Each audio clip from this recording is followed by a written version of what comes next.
여러분, 애굽 땅의 총리가 된 요셉, 그 요셉의 영향력이 굉장했습니다. 어마어마했죠. 그런데 가장 영향력이 컸던 것은 뭐냐 하면 아버지 야곱과 형들을 다 이 애굽이라는 고센 땅으로 데려와서 살게 하는 일이었습니다. 그러나 세월이 흐른 후에 요셉을 알지 못하는 사람이 왕위에 올랐습니다. 그러다 보니까 이 이방 땅에서 건너온 이스라엘 자손이 더 번성하는 것을 볼 수가 없었던 겁니다. 그래서 억제 정책을 펼치게 되는데 그 왕이 선택한 방법이 두 가지였습니다. 하나는 이스라엘 자손들에게 어려운 노동을 시켰습니다. 굉장히 괴롭게 하는 그런 일을 시켰는데 국고성 비돔과 람셋을 건축하게 하는 많은 사람이 죽었던 그 사건을 보여주게 되죠. 또 한 가지는 아기의 출산을 돕는 산파를 불러서 남자 아기가 태어나면 무조건 죽이라는 명령을 내리게 됩니다. 이 말씀은 제가 2주 전에 오후 찬양 예배 때 이 산파들이 왜 하나님을 두려워했는지를 여러분과 함께 말씀을 통해 나누었습니다. 산파들이 하나님을 두려워하여 왕의 명령을 어기고 남자아이를 살려두게 되죠. 이것을 지켜본 왕이 이제 참지 못하여 마지막 최종 명령을 내리게 됩니다. 1장 11절 말씀에 그 말씀이 기록되어 있습니다. 마침내 바로는 모든 백성에게 명령을 내렸다. 갓 태어난 히브리 남자아이는 모두 강물에 던지고 여자아이들만 살려두어라. 갓 태어난 남자아이는 모두 어디에 던져 넣으라 그럽니까? 강물에 던져 넣어라. 이 사람의 이성으로 지금 생각할 수 없는 일들을 명령을 내렸습니다. 나일강에다가 던져 넣어버려라. 여자아이들만 살려두어라. 이렇게 이야기를 했습니다. 여러분, 그래서일까요? 아마도 많은 이스라엘 자손들 중에 남자아이를 강으로 던지지 않았을까? 왜냐하면 살아야 되니까요.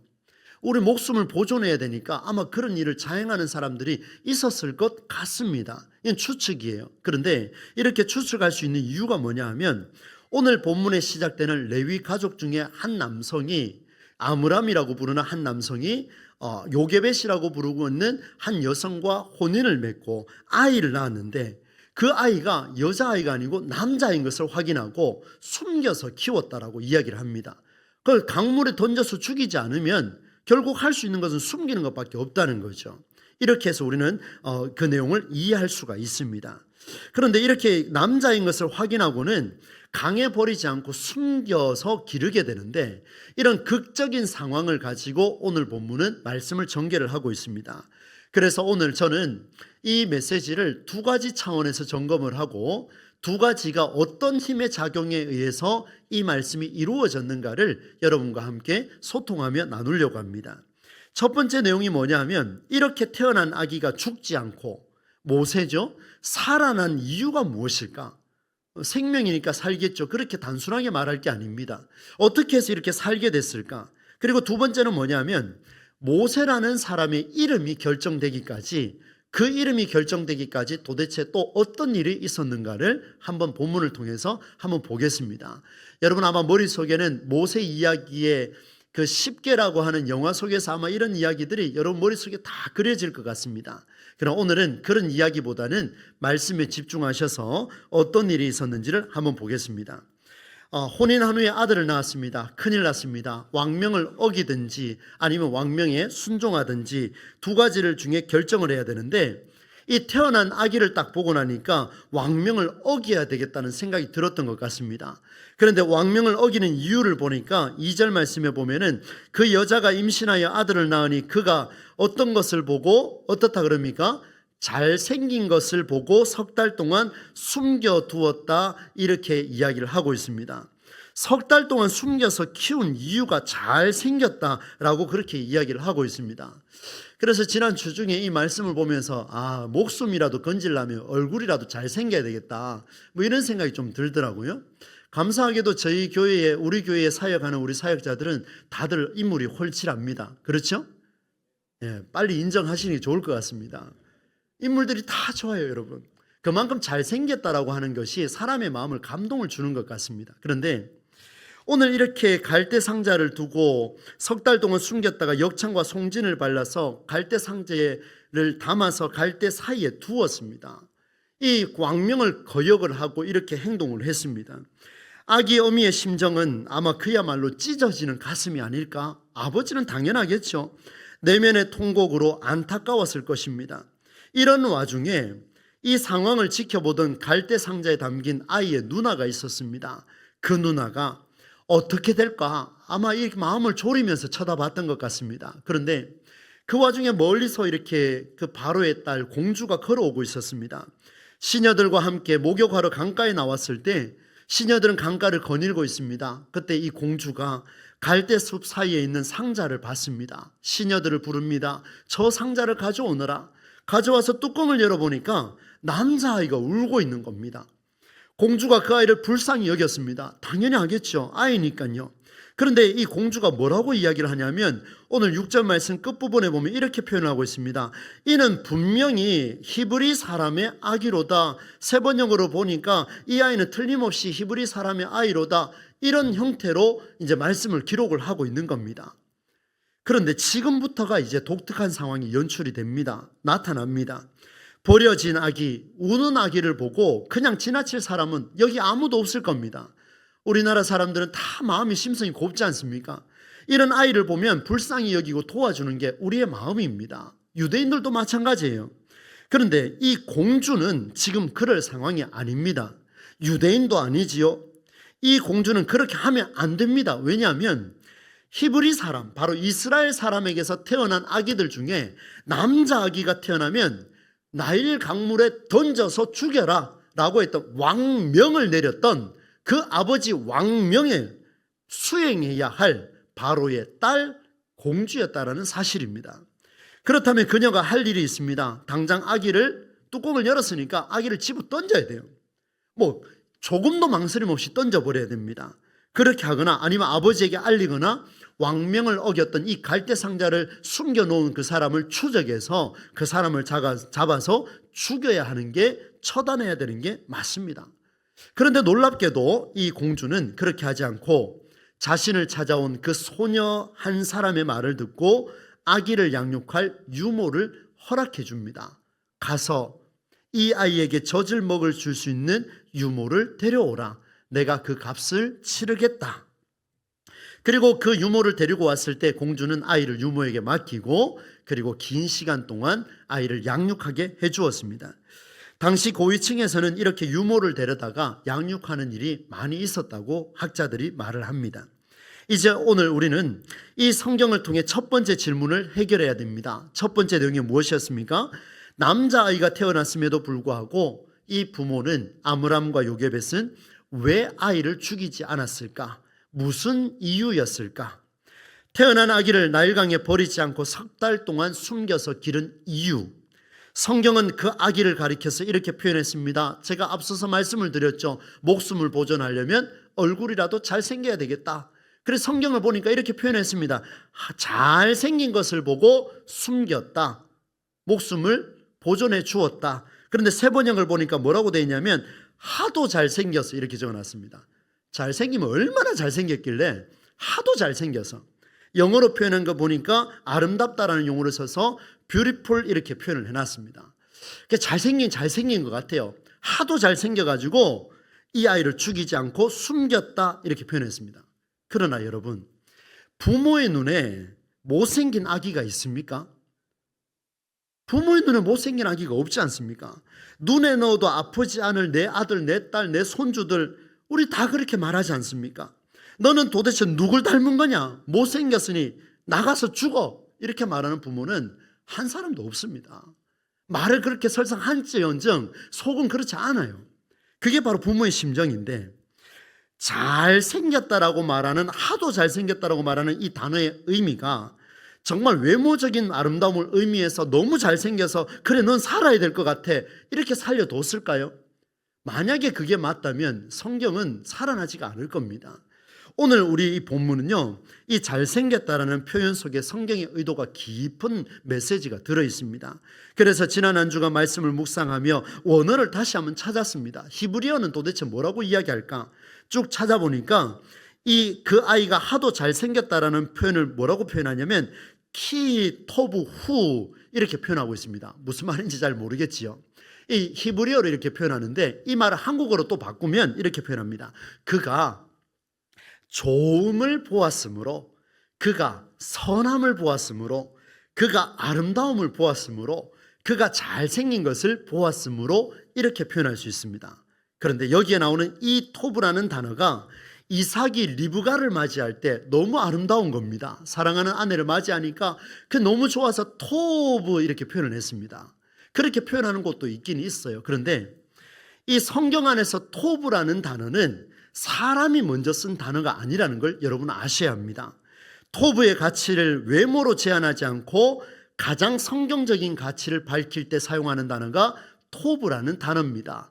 이 토브라는 단어, 성경의 66권 중에 가장 먼저 등장하는 부분이 어디인지를 추적해서 여러분에게 나누려고 합니다. 창세기 1장 3절 4절 말씀에 나와 있습니다. 하나님이 태초에 천지를 창조하시던 그 시절에 이렇게 표현했습니다. 하나님이 말씀하시기를 빛이 생겨라 하시니 빛이 생겼다. 그 빛이 하나님 보시기에, 그 다음 같이 했습니다. 어떻게 됐습니까? 좋았다 라는 이 단어를 딱 보니까 토브 이렇게 적혀 있더라는 겁니다. 그리고 첫날부터 6일째까지 창조하시는데 시간관계상 마지막 31절을 보겠습니다. 하나님이 손수 만드신 사람을 보고 말씀하시기를, 보시기에 이번에는 어떻게 좋았다 그럽니까? 참 좋았다.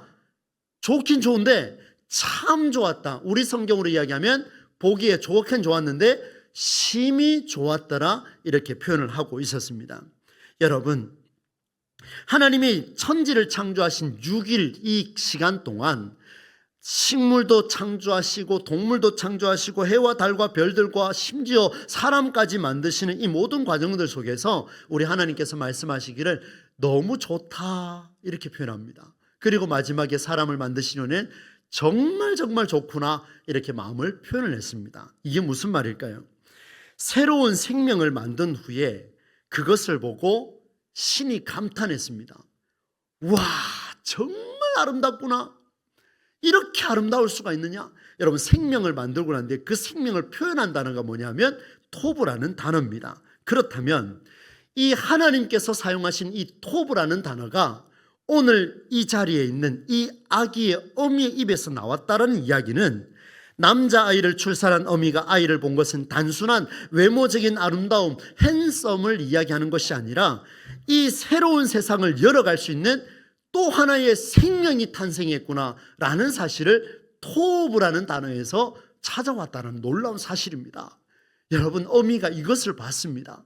이것을 보니까 죽일 수가 있겠습니까? 오로지 살려야 되겠다라는 일념으로 그 아이를 보고 생명을 창조한 하나님의 그 마음이 딱 느껴지니까 토브라고 이야기를 하고, 그 다음 하나님이 천지 창조를 하시고 토브라고 말씀하신 후에 오늘 우리까지 이 자리까지 우리를 지켜주시고 살려내겠다라는 하나님의 그 간절한 메시지가 있었던 것처럼 이 아이의 어미도 살려야겠다라는 일념밖에는 가진 것이 없었습니다. 토브라는 신적인 감탄이 나오기까지 필요한 것은 하나밖에 없습니다. 살려야겠다. 살려야겠다. 토브를 만나고 싶습니까? 그러면 살리기를 힘쓰십시오. 토브를 고백했습니까? 그러면 살려야겠다라고 끊임없이 고백을 하십시오. 이것이 우리에게 주시는 메시지입니다. 살려야겠다라는 생각과 행동이 없는 토브, 좋다, 참 좋다, 그건 거짓말입니다. 그것만큼 가치가 떨어지는 것도 없을 겁니다. 어미가 아기를 나일강에 버리지 않았던 이유는 그가 잘생겨서가 아니라, 우리가 말하는 핸섬이 아니라 성경이 말하는 토브, 바로 그 아이를 살려야겠다라는 간절함이 있었다는 것을 우리에게 보여줍니다. 사랑하는 성도 여러분, 이 첫 번째 내용을 적용해 보겠습니다. 우리는 또 한 주를 살아갑니다. 우리를 위해서 주님이 일하심을 선명하게 경험하고 싶은데 경험하려고 하니까 보이지가 않습니다. 왜요? 보이지 않는 이유는 우리 안에 토브가 없기 때문입니다. 살려야 되겠다라는 그 간절함 속에 끝자락에 나오는 게 토브고, 토브를 고백했다면 그 다음부터 또 살려내겠다라는 놀라운 고백이 있어져야, 삶이 있어야 그것이야말로 바로 하나님의 일하심을 볼 수 있는 선명합니다. 그렇게 말씀을 해주는 거예요. 살려야 할까? 죽여야 할까? 나한테 욕한 사람 저주할까? 살려야 할까? 축복의 말을 할까? 그냥 적당히 대충 하고 넘어갈까? 이런 고민들은 우리는 오늘도 할 것입니다. 예배를 마치고 밥 먹으면서도 또 할 거예요. 다음 주에도 또 할 겁니다. 그러나 이 갈등 속에서 머뭇거리거나 우왕좌왕한다면 오늘 이 메시지는 사실상 종교적인 사치에 불과할 겁니다. 그때 여러분의 눈앞에 하나님의 일하심은 나타나지 않습니다. 여러분 꼭 기억하셔서 우리에게 살려야겠다라는 그 일념 하나가 토부를 만나게 한다라는 놀라운 사실을 볼 수 있기를 간절히 소망합니다. 두 번째 질문을 해결해 보겠습니다. 모세라는 이름 정말 아름답죠. 물에서 건짐을 받았다라는 이 모세라는 이름 정말 멋진 이름입니다. 이 이름이 나오기까지는 참 많은 여정이 있었습니다. 아기의 엄마가 더 이상 숨길 수 없어서 갈대 상자에 아이를 담았습니다. 그리고 갈대 사이에 두었습니다. 누이가 지켜보게 하고 바로의 딸 공주가 그것을 보고 열어보니 아기가 울고 있었습니다. 소녀가 찾아왔습니다. 그 아이의 누이가 찾아와서 하는 이야기가 제가 유모를 데리고 오면 가도 되겠습니까? 라고 이야기를 하니 그렇게 하라, 내가 값을 치러주겠다. 유모를 데리고 와서 젖을 먹이기 시작합니다. 그리고 긴 시간 동안 아이가 성장할 때까지 기르게 하였습니다. 여러분 아마 기억하실 거예요. 오늘 이 본문이 선포되는 설교 단상들마다 꼭 이런 이야기를 합니다. 그 엄마가 진짜 엄마니까 젖을 먹이며 아이를 양육을 할 때에 마더 교육을 하는 것처럼 뭐라고 이야기하느냐, 이스라엘 민족의 정체성, 하나님을 믿는 신앙을 모세에게 심어주었다, 이렇게 많이 들었을 겁니다. 저도 100번 공감하는 부분입니다. 그러나 여러분 그 바탕 아래 우리는 조금 더 나아가야 됩니다. 어디로 가야 되냐면 10절 말씀으로 넘어가 보도록 하겠습니다. 오늘 말씀의 결론 부분이죠. 10절 말씀은 세 번역으로 함께 한번 읽어보도록 하겠습니다. 시작. 그 여인이 그 아이를 바로의 딸에게 데려다 주니 공주는 이 아이를 무엇으로 삼았다 그럽니까? 여러분 이 아이의 엄마, 진짜 엄마 누굽니까? 유모지 않습니까? 그런데 엄마가 아이를 데리고 왔어요. 그리고 그 아이를 공주의 양자로 삼도록 내버려 뒀습니다. 그 다음 문장 한번 볼까요? 공주는부터 읽습니다. 시작. 공주는 내가 그를 물에서 건졌다 하면서 그의 이름을 모세라고 지었다. 여러분 가슴에 와닿습니까? 무슨 말인지 알 것 같습니까? 내용을 보니까 모세라는 이름은 유모로 부탁받은 아기의 진짜 엄마가 지어준 이름이 아니라 바로의 딸 공주가 지었습니다. 우리가 그토록 정죄하던 애굽 땅의 10개 신앙을 믿는 우상숭배 덩어리의 바로 왕의 딸 공주가 지어준 이름입니다. 이스라엘 민족을 살려낸 위대한 지도자 모세, 우리는 모세를 닮고 싶습니다. 모세와 함께하고 싶습니다. 모세와 같은 이름을 우리에게 주십시오. 저와 같은 목회자들 중에요, 김모세, 박모세, 최모세, 모세 얼마나 많은지 아십니까? 중요한 이름이에요. 너무나 중요해요. 그런데 여러분 보세요. 그 이름을 누가 지었습니까? 누가 지었어요? 지금 이방의 우상 덩어리에 절하던 사람이 지었습니다. 이게 지금 말이 되는 소리 아닙니까? 말이 안 되지요. 430년에 그 애굽에 살다가 200년 넘게 종으로 박해했던 바로 왕의 딸 공주가 모세라는 이름을 지어 주었습니다. 이 장면을 지켜본 아기의 유모, 친엄마의 이야기를 들어보십시오.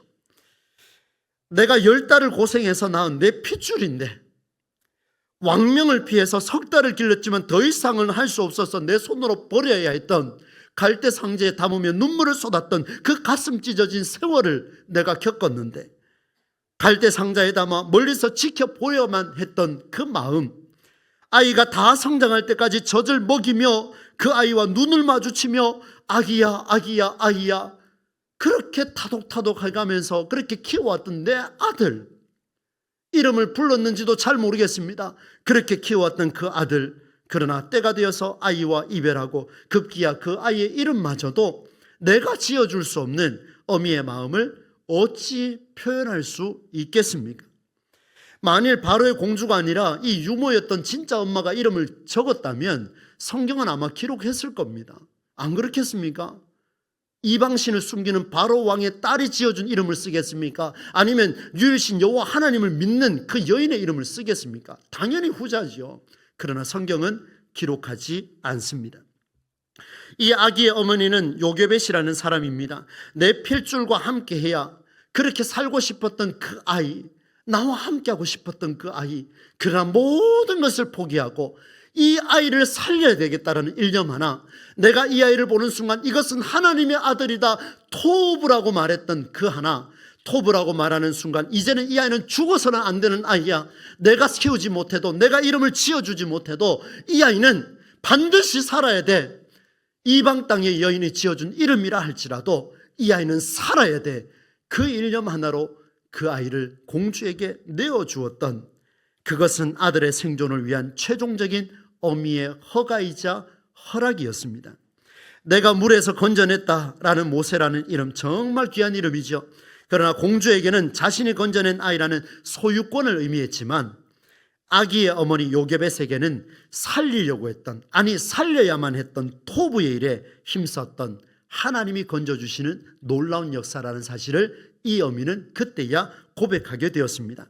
출산한 아기를 봤을 때도 살려야 되겠다는 생각밖에 없었고, 유모가 되었을 때도 젖을 먹여 살려야 되겠다는 생각밖에 없었고, 때가 되어 공주의 양자로 넘겼을 때도, 이름을 지어줄 때도 멍하니 지켜보며 이 아이는 반드시 살아야 돼. 타들어가는 그 가슴을 내안고 이것을 기도로 승화시키는 이 어미의 심정, 그것이야말로 살려야겠다라는 토부가 아니겠습니까? 오늘 말씀은 이렇게 두 가지로 정리합니다. 하나는 아기가 죽지 않은 이유가 무엇인가? 또 하나는 모세라는 이름이 나오기까지 무슨 이유에서 나왔는가? 두 가지를 살폈습니다. 첫 번째는 왕명에도 불구하고 아기가 죽지 않은 결정적인 이유는 이 엄마, 바로 엄마의 선택이 있었습니다.